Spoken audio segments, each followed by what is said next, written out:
বাংলাদেশ ক্রিকেটে এআই যুগের সূচনা। চালু হলো নতুন অ্যানালিটিক্স ল্যাবরেটরি, যেখানে বোলিং কিংবা ব্যাটিংয়ের পর মাত্র 2 সেকেন্ড পরই সেটার ডেটা অ্যানালাইসিস দেখতে পারবেন ক্রিকেটাররা। বাংলাদেশ ক্রিকেট বোর্ড বিসিবি ক্রিকেটারদের পারফরমেন্সে উন্নতি আনার প্রক্রিয়াকে আরও আধুনিক ও তথ্য নির্ভর করতেই নতুন এই অ্যানালিটিক্স ল্যাবরেটরি চালু করল। বিসিবির সহসভাপতি ও গেম ডেভেলপমেন্ট কমিটির চেয়ারম্যান ফাহিম সিনহা এবং মিডিয়া কমিটির চেয়ারম্যান আসিফ রব্বানী এই উদ্যোগের উদ্বোধন করেন। এ সময় পারফরমেন্স অ্যানালিস্ট সন্দীপ কুমার রমন আধুনিক এই প্রকল্পের কার্যক্রম তুলে ধরেন। প্রাথমিকভাবে মিরপুরের শেরেবাংলা জাতীয় ক্রিকেট স্টেডিয়ামের ইনডোর ফ্যাসিলিটিতে ল্যাবরেটরি স্থাপন করা হয়েছে। পরে ধাপে ধাপে দেশের বিভিন্ন বিভাগীয় পর্যায়ে এটি সম্প্রসারণ করা হবে। এখানে অনূর্ধ্ব 14 দল থেকে শুরু করে জাতীয় দলের ক্রিকেটারদের ভিডিও ও পারফরমেন্স ডেটাবেজ সংরক্ষণ করা হবে, যাতে কোচ, ক্রিকেটার ও বিসিবির কর্মকর্তারা প্রয়োজনীয় তথ্য সহজে ব্যবহার করতে পারেন। এই প্রকল্পের আওতায় পারফরমেন্স অ্যানালিস্টরা খেলোয়াড়দের পারফরমেন্স উন্নয়নে কোচদের সঙ্গে নিবিড়ভাবে কাজ করবেন। পাশাপাশি কোচদেরকেও তথ্য বিশ্লেষণ ও প্রযুক্তি ব্যবহারে প্রশিক্ষণ দেওয়া হবে। বোলিং অ্যাকশন সংশোধন, ব্যাটিং বোলিংয়ে দক্ষতা বৃদ্ধি এবং ফিটনেস পর্যবেক্ষণেও সহায়তা করবে এই lab.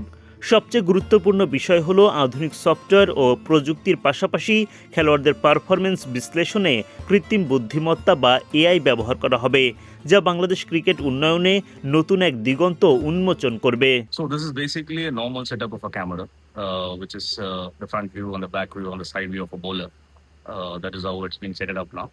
So where we can capture all 3 or 4 angles all together, and then we can capture real-time videos, and then we can analyze it with the angles and whatever the marking that the coaches requires, and what are the points that been given to the player.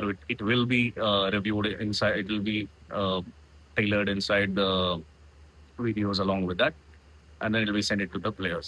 And also there's a real-time analysis can be done where the player bowls a ball or plays a ball, and then he comes back in 2 seconds, and he can watch the ball and get it analyzed in the real time as well in the side of the nets. So that is what we're trying to achieve here.